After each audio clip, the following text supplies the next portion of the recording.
Right, and just quickly, the bonus question, the bonus track, because my two dear friends, one wonderfully called Steve Dave, and the other one called Samwise, we've been debating this for ages. In your opinion, since kind of when you first started doing the coverage live on TV back in '98 on Channel 5, who has been the best corner in the league?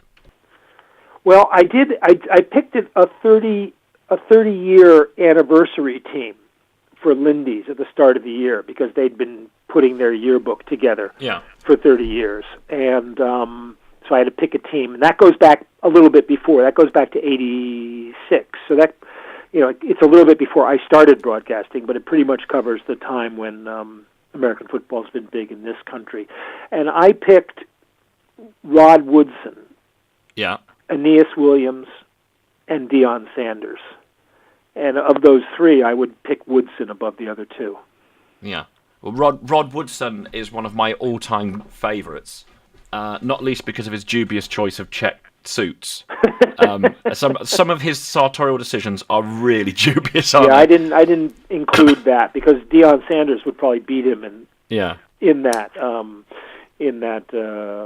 category. But I mean, I was trying to avoid active players, basically. Yeah. Who is better, Quinton Jammer or Champ Bailey? Champ Bailey. Brilliant. That's no there we question. Are. Then see, that was it. That was at the crux of the debate. I was adamant that Champ Bailey was the best corner in the past probably 15 years. Possibly, well, Revis or Champ Bailey. Yeah. Sherman might come into it, but yeah, Sherman's an interesting case. He would have been great, I think, up till '78. And he probably wouldn't have been that good up between then and about 2010. Yeah. But the way that the rules kind of have loosened up even more now may give him a chance to be really good. Yeah. Well, he doesn't get that much chance to make plays because people don't throw to him. So. Well, that's true too, to an extent. I mean, and you saw Josh Norman. I thought that was like a lesson in modern cornerback play. I like Josh Norman a lot. Yeah, I mean, he was really excellent, but.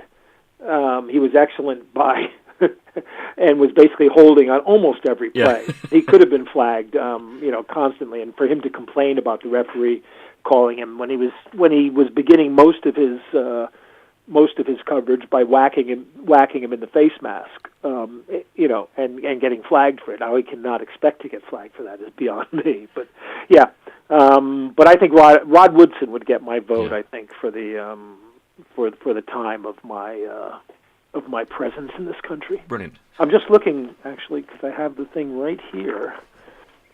The 2000 All-Decade team had Champ Bailey and Woodson as the two cornerbacks, and the 1990s All-Decade team had Rod Woodson, Deion Sanders, Darrell Green, and Aeneas Williams. Yeah. If you can be all decade in 2 decades, it means you're pretty damn good. Yeah. Brilliant. Mike, thank you so much for letting me take up so much of your time. No problem. You're an absolute gentleman, and I must say, I've covered quite a few people recently, politically and sporting-wise, otherwise. This is the pinnacle for me. Well, thank you. And I don't want to embarrass you, but to myself. And, I mean, you owe me an awful lot of money in terms of tuition fees at university because I stayed up so late. I missed so many seminars and lectures. So I won't bill you for them, but it's been such a pleasure talking to you. And thank you for being so generous with your time.